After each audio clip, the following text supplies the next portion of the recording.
સ્વાગત છે તમારું આજના બ્લોગમાં અને ફાઇનલી પ્રયાગરાજ થી અમદાવાદ પહોંચી ગયા છીએ અને બધા જ અત્યારે નીકળી ગયા છીએ અહીંયા સાણંદ સાઈડ રેથલ જવા માટે અને અમને લેવા માટે અનિલભાઈ આવી ગયા છે.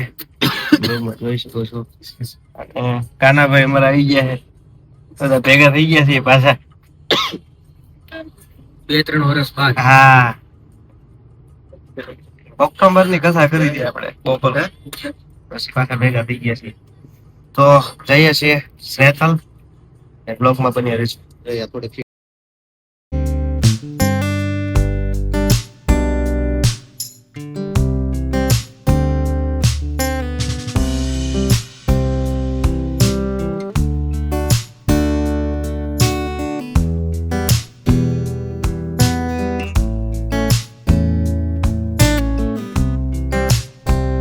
ફાઇનલી રેથલ પહોંચી ગયા છીએ. તમે જોઈ શકો છો અહીંયા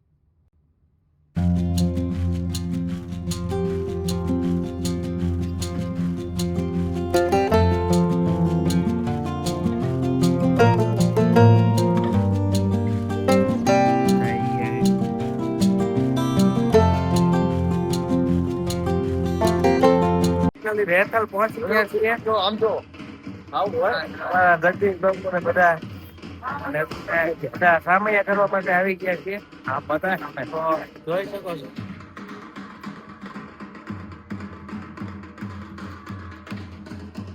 કુંભ માંથી મહાકુંભ માંથી આવ્યા છે એટલે બધાના સ્વાગત સામૈયા થાય છે.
ફાઇનલી જમી કરવી નવરા થઈ ગયા છે અને અમારા નિલેશ બાપુ ને બધા જો સોડા ની દબદબાટી બોલાવે. પ્રયાગમાં પીધી જ નથી કે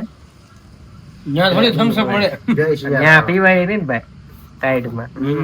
અહીંયા કઈક આવતા આમ ગરમી નો માહોલ થઈ ગયો છે. સારું છે એટલે બધા સોડાઓ લઈને અત્યારે બધા બેસી ગયા છે. કાનો ને બધા અમારે એવું છે. જબરદસ્ત જગ્યા છે એટલે વ્લોગમાં બન્યા રહેજો. અત્યારે અમે માણકલ ચોકડી અહીંયા મોલમાં આવ્યા છીએ. હરેશભાઈ ખરીદી કાનો ને નિલેશભાઈ બધા શું લેવાનું છે? ખજૂર લેવાનો ના પડે હા શું લેવાનું છે તમે? હે શું લેવાનું છે? આ જો લીધું છે આપણે ખાનત લેવો એટલે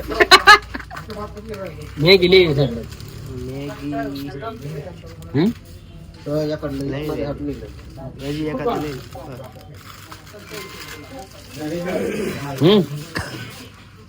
ચાલ જમી કારવીને ફ્રી થઈ ગયા છીએ અને આજનો વ્લોગ આપણે અહીંયા પૂર્ણ કરીએ છીએ.